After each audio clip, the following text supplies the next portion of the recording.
We are big on sports. Big on sports.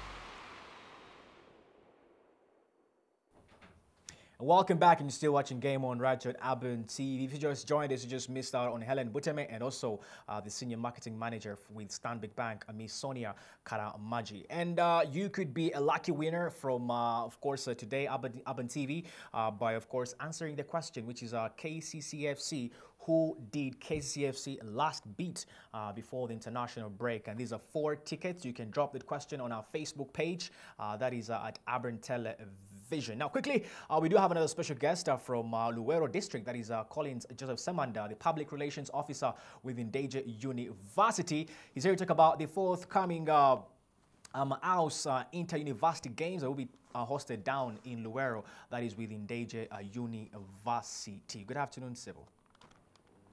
Good afternoon. Now, those four finger handshakes, they mean a lot. Yeah, Am I getting sure. a dummy check or something? No, you don't give. You look money, we Collins. give cash. We don't give. Every time I look at you, honestly speaking, I'll just probably say this on live telly. Every time I look at you, I see money all through the ties, the slickness, the gentle smile. How have you been? Good. How are you? I'm not too bad. The last conversation I had with you down in Luwero when the First Lady came through and did, of course, have her first inspections with the facility down at your area, that is in Deje University.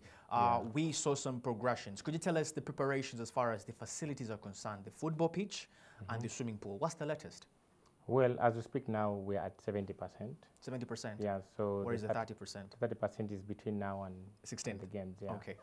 Of course, some facilities are already available, and of course, our teams, like the university teams, usually access them.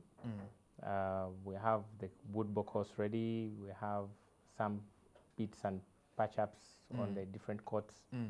And of course, we are leveraging from the fact that we have our neighbors in Deje Secondary School, where some of these facilities are going to be used. So we are ready for the games. You're ready for the games? Yeah. But not 30%? Not 30%. Okay. Well, you talk about the other games being pushed to in Deje Secondary School. Does that mean that they will also have the chance of having those games there, knowing that it's the university is next to the secondary school? Are you actually telling us that some games will be held in Deje Secondary School? Yes, absolutely. Because looking at the number of events we have and the disciplines we have 16 disciplines. 16 disciplines? Yes, and sports like volleyball attract very many universities, and to have them played in the few days we have, of course, we need to take advantage of the neighbors, and our strong partner there is Deje Secondary School. Collins, let's look at the format of play. You mentioned 16 disciplines will be held from the 16th to the 21st. Yeah. What's the format of play, and which game will start ahead of the other? Well, we have a technical committee that has put up a schedule for the games, and different sports disciplines have different number of days to be played. For example, swimming will play for 2 days. If you look at sports like football, they take the whole day, the whole time from from the opening day to the last day. Sports like woodball take about 3 days. Badminton take about 3 days. So it's a mix, and it's a mix of different activities, but all of them happen in those 6 days. Okay. Collins, quickly, how many universities have confirmed participation, and who are these universities? So far, we have 14 universities confirmed, and Deje, of course, being number 1 on the list because we're the hosts. We have universities like Chambogo, we have Makerere University, we have Uganda Islamic University in Uganda, a number of others that I can't list all of them, but if people follow what we do on our social media platforms, of course, they'll take advantage of knowing who those 14 universities are. But of course, the timeline is that by actually tomorrow. By tomorrow, the deadline, November. The month we should have all the universities confirmed. So how many are we talking about altogether? We expect about 23 universities. 23. So we have about seven slots remaining. 9 slots remaining of those universities, and I know by close of business tomorrow, they should be in. Let's talk about the records of Deje University. We know them for producing athletes in the track and field, Dr. Sojok to be precise, and them dominating that particular area. Can we talk about the strength of Deje University going into this 17th edition of the AUUS Inter-University Games? Let's talk about the strength that you're hoping that the university will dominate. during the games? Of course, you didn't mention one bit that we are the defending champions of this event. Yes, and you are the defending champions. That was in 2015, Busoga University. And of course, we are trying to show that the team is as solid as possible. Going to these games, being the fact that we are hosting these games, the Silver Jubilee coming in also. So all this combined, we have the athletes working so hard every day to ensure that we keep that reputation and also give that glory back to the institution. Okay. So locally, of course, we've won this game 3 times. And we're looking for the 4th time. Okay. Regionally, of course, no one beats us East African-wise. We've taken this to another level. So it's a lot of effort that we put in that makes the AJ University what it is when it comes to the sports. I would like to believe that every champion, every time they go out there to participate, there will be a certain opponent who is hungry to defeat the champion, to make headlines, if I should say. In this particular case, are there any universities you could be concerned going into this particular event? Yeah, of course the universities are there, and they've always been there. We have strong universities like Kampala University. I think we have also KIU, we have Uganda Christian University, we have even Makerere itself. So it is something that we don't take for granted, and that is why the tutors, the coaches of the different disciplines, of course, work so hard to ensure that we keep that. Let's talk about the importance of Indeji University hosting this particular event, the AUUS, Inter-University Games themselves. Is there anything you're hoping to achieve besides victory when the games start? Yes, of course. The objective is one, winning the bid was because we are celebrating 25 years. So the games are like the last event of the year for the university as we mark 25, the Silver Jubilee, because as you know, Ndeje is the oldest private and chartered university. And that alone is a standalone. But of course, hosting the games has its own legacy behind it. Of course, the facilities are now becoming better.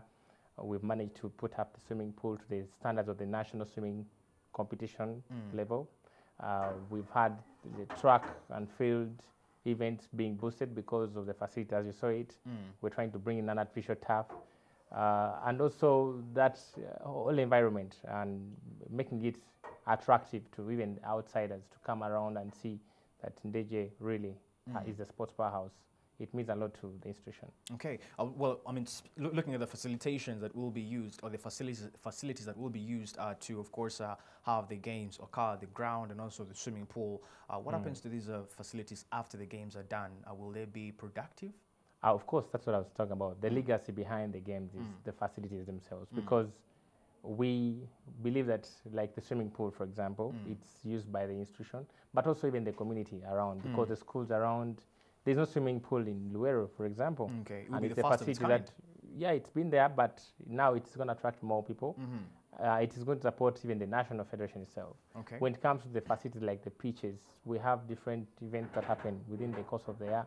We support national federations with different events, and we can also have residentials and all that. So this alone is a boost to the university, and also it can be used by even other people within the community. So it's a serious legacy for the institution. It feels like a benchmark knowing that now a university like Ndeje University will be having a swimming pool, a standard swimming pool, if I must say. But moving forward, from the last time you competed, that was in 2015 in Busoga University, what are your expectations as public relations officer with the defending champions, Ndeje? Well, my expectations as the PR, of course, is to ensure that we deliver the best games. And delivering the best games means a lot when it comes to how the athletes are going to be accommodated, how they're going to be feeding, the competition itself when it comes to the rules and regulations, the publicity itself on my side, and also how the partners, the sponsors benefit, how they get the mileage. So it's really some serious work to be done. And we believe that with the partnership to have, like you guys, for example, the media and all that, we're going to put up a good show. Speaking about putting up a good show, the participants that will be representing Ndeje University, do we have any clarities? Anyone in particular that you're hoping will stand out? And the others, of course, will be participating in the different sporting disciplines? Yeah, we have a number of athletes, actually. If you look at athletics, of course, Dokas Ajok is one standalone. We have the likes of Bahati. These are the guys who have been at the World University Games. We have badminton players like Banji, Shamim. We have taekwondo players like Lambert. there are a number of those good athletes that will stand alone, and of course they also look forward to such an opportunity to showcase, because being at such games of course motivates them, because their performance also is boosted by the fact that they get scholarships to carry on with their academics. Okay. Yeah. All right, thank you so much, Colin Joseph Ssemanda. Hopefully, we'll have you again before the 16th of December to give us the latest update in regards, especially to that swimming pool, because everyone is actually looking out for this swimming pool. Will you swim yourself? I know I don't swim, but I'm just saying. I'm just saying, Colin. But thank you so much for coming through. Sure. And you, as always, looking smart and slick. That is the PR with Endangered University. Of course, the man behind whatever is happening in regards to the forthcoming inter-university games, the 17th edition, and them being the defending champions. Those games will be starting 16th December right through 21st December, and 23 universities will be expected to compete against each other, with Endangered University bidding to retain their title. We'll take another break. When we get back, more from the local scene, where KCCA will be in action up against an informed Police FC side. Game on. It's game on. We are big on sports. Big on sports.